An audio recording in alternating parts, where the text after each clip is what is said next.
name's Paula Johnston. I am the school-based services supervisor here at Community Counseling Center.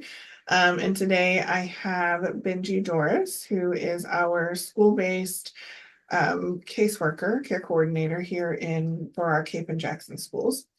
So thanks for joining me, Benji. Glad to be here. So we thought, since all of the schools have kind of gone back in this week, last week, it's back to school time. So we thought it would be good to have a little chat and share some tips and tricks for navigating this time of year, because it can be stressful for sure. I know, my own kids have some stress and anxiety around it. So thought we might share some tips that might make it a little bit smoother process for kids and parents. So thanks for hanging out with me, Benji. So one of the big things that I think is important is just to start to establish routines. I know, sometimes school's probably already started, but I know typically we kind of start that bedtime routine. We have a set time that we kind of start to wind down, and a set process. Same thing in the mornings, right? We have set time to wake up, kind of have a set routine. Kind of helps with some of the structure and the predictability, which can help lower some of the anxiety and stress. What do you think, Benji? What do you think? Yeah, I think it's really important to have a structured routine. It helps the kids know what to expect, what's next. That's going to take away a lot of anxiety of the unknown. Sleep routine is incredibly important. Regular bedtime, regular wake up time. Make sure they're getting good sleep, because if we as adults don't get good sleep, we can't function. As kids, not only do they have to function at school, they have their emotions, their brain's still developing. The sleep is really important. Scheduling regular study times, homework times, even time for play or leisure, just to de-stress, so they know when to expect it, especially if maybe they're doing their homework, they have to do it until this certain time, and after that, that's when we can play. So just make it to this time, and then we can do whatever we need to. Basically giving them the expectations they need to know they need to meet, and if we give them those expectations, they're going to rise to the challenge and they're going to do it. So I think that's definitely a big important factor to help the kids be successful. Most definitely, most definitely. And kind of on that note, what you were talking about, kind of scheduling homework time, scheduling play time. I think the self-care for them is super important. So Yes. allowing them some time. I know, for me at the end of the workday when I get home, sometimes I just need a little bit of time to unwind from the day. And kids are the same way. They've been at school all day. They've been, focusing on different classes and different social things and all the things, right? So Yeah. they kind of need that time to unwind and refocus.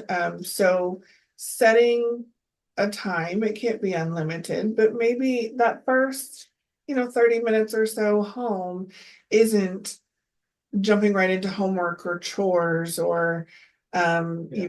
TV or anything like that. Maybe doing some kind of calming activities. What are some of your suggestions for that? Yeah, so with that, what we're really looking for is, kids are at school all day. They're going to be around a ton of people. Their brains are on the whole time. There's a lot of stimulus. They could be overstimulated. So coming home and having that set time to unwind, and we're trying to find an activity that's going to help relax the brain, calm them down, and help them refocus. So you're going to look at activities like reading, coloring, puzzles, maybe some kind of physical activity, playing basketball, something outside, just for 30 minutes. And what that's going to do is it's going to help their brain work better and more focused when it is time to come to homework or whatever else chores they have to do. We don't want something that's going to be screen time. Screen time can be more stimulating than not. So instead of coming home and watching TV, let's come home and let's play a card game with mom, dad, brother, sister, cousin, whoever's around. Let's do something like that. It's going to get their brains working in a different way and help them de-stress a little bit so they're ready to move on to the next task. Absolutely. I definitely agree with that. I like that. Um, so one other thing is, I know when they first get in the car, they first get off the bus, you immediately want to go, how was your day? how was school? How was your day? What did you do? And I know a lot of times the answer is fine, good, right? So maybe what are some other questions that we could ask instead Yeah. of just immediately, how was your day? Tell me all about it. What are Yeah. some other questions that we can ask? Yeah, so being more specific, how was your day is pretty vague, and kids are just going to brush that off. Asking something specific, how were you kind to somebody today? What's something funny that happened? What did you do that made you feel proud? One thing I love asking my clients, and it's so fun to hear their answers, is what are three good things that happened to you today? Yeah.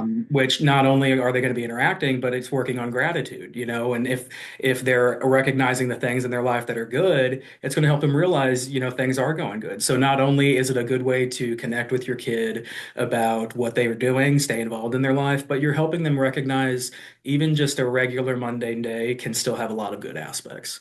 And I think that's a good mindset to teach kids too. There's always something out there that is going well. Sometimes we just have to look for it a little harder, but there's always something to be grateful for. Yes, I love that too. And it does get them focused on, like you said, not all day, every day is bad. There is something good out of every day. And so Yeah. when we shift that focus to, well, what was good? What was the high point of the day? What was something good that happened today? I love the mind shift and the perspective shift that provides. Yeah, definitely. Absolutely. And I think that can help us to celebrate their achievements and their progresses as well, which I Yes. think is very important. Yes, definitely. And that might look like they got an A on their test, that they studied really hard for, which is definitely achievement we need to celebrate. But for some kids, it might just be, I was really nervous to walk into the lunchroom, but I was able to go and I found a friend to sit and talk with, and it made me a Yeah. little less nervous. That's a big achievement that we need to Yeah. be celebrating. So, any kind of achievements, big or small, seemingly, need Yeah. to be celebrated and praised. I tell my clients and my clients' families a lot, celebrate every win. It's really easy the way the human brain works to dwell on the negative or only recognize the negative. But we make positive decisions every day. We are successful every day, so let's celebrate it. And like you said, it could be we got an A on the test, but there's some kids that just getting in the door of the school is the biggest accomplishment that they could have for that day. So celebrate it, and it doesn't have to be like an ice cream sundae bar, but even just a verbal, I see you tried really hard and you had been struggling, but you did it today. That is awesome. Give them that praise because the more praise they get, they're going to want to get more and they're going to recognize their potential. They're going to step up to the bar that we set. So celebrate every win. Everybody deserves it. Absolutely. I definitely agree with all of that. Um, so one of the other things that I had kind of thought about that would be good is preparing for the next day before the kids go to bed. So whether that is, I mean, things like physically preparing, laying out clothes, getting backpack ready, those things, because that can reduce some of the hecticness and chaos of the mornings, which Yeah. all of that will add to the stress and anxiety. Or maybe it's that they have a class or a test or something that they're kind of nervous about the next day. And so we can talk about that and acknowledge those feelings and kind of Yeah. process and prepare for that the day before they Yeah. go to bed. And it kind of goes back to we were talking with establishing routines is knowing what to expect and how that helps alleviate our anxiety. The fear of the unknown or not knowing what to expect kind of gets that anxiety going up. So definitely kind of preparing with your kids, maybe even the night before if there's big stuff going on or your schedule is changing. Remember we have to go to the orthodontist today, or today you have that big spelling test we've been studying for. Do you want to go over any of it? How do you feel about it? I think that's really important because the more tools we can give our kids to succeed, the better their day is going to be. And in the end of it, we're teaching them how to succeed. So if we can give them those tools and they can do it themselves, they're going to be in a great spot. Absolutely. I completely agree. Um, so as we're kind of talking about the mornings and the chaos that can occur sometimes in the mornings, I think as parents, we need to be mindful of the conversations that we're having, the communication, and how we're sending them into school, like what emotions they're having as we're sending them into the building for the day. So if we can try to make the routine in the morning very smooth, and we can prepare for that the night before. And so if we have a very smooth, kind of calm morning where we just go through, we eat breakfast, we get our backpack, we get in the car or ride the bus, whatever that looks like. Versus if we have a lot of that chaos and then it ends up there's yelling or there's a lot of tension and stress, the kids can carry that stress into the school day with them, and it absolutely can affect how they go throughout their day in the school environment. Yeah, I think it's all about setting the tone for the morning. If I wake up late and I'm in a rush, I get to work and I feel like I'm behind, even if I'm not. It's the tone we set, and that's equally as important for us as it is the kids. So, one thing that I think is amazing, I've done it with my kids I work with. I do it myself. Is positive affirmations, positive mantras in the morning. Today is going to be a good day. I'm going to have a great day. I'm confident. We're going to get things done. If I make mistakes, they're going to help me learn. They're going to help me grow. You want a positive mindset, even just simple ones. I'm amazing. I'm strong. I got this. I have some kids that, we kind of make a game out of it. We'll have like a staring contest and we'll say them together and see who laughs first. That'd be kind of a good bonding thing for you guys. And it's going to set your kid in a good mood. They're having fun with you. They're ready to go to the day. And the more that you teach them how strong they are, how confident they can be, the more you're building that, and they're just going to spread it around to everybody else too, and they're going to have a great day. Absolutely. Absolutely.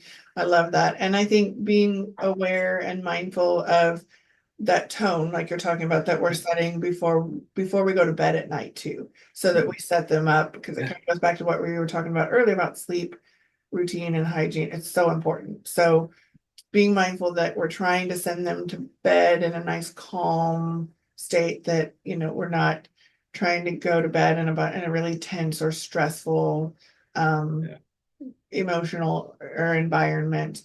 Same thing as in the morning. So I think, yeah, Yeah. everything that you're saying. I love the positive affirmations. Yeah. That's It's fun. It's great. fun. Like, Yeah, and my kids love them. It's great. It's great. yeah. I'm gonna start using those too on my way to work. I'm gonna start using Yeah, well, there's a video that I recently found, and it's a children's video, animated and everything, but it's actually Snoop Dogg. And he is just singing affirmations, and it is the most wholesome thing that I have seen. Just absolutely fantastic. It's on YouTube. I definitely encourage everybody to check it out because it is catchy, and I sing it all day to myself. I'm gonna definitely go look that up. Yeah. So. Well, Benji, thank you so much for hanging out with me for a few minutes and just going over. I think there's a lot of really good tips and tricks, and I think just hopefully this will be helpful to parents and kids as they start off, and hope that everybody has a really good school year. And yeah, thanks, Awesome. Benji. Yeah, you're welcome. Thanks for having me.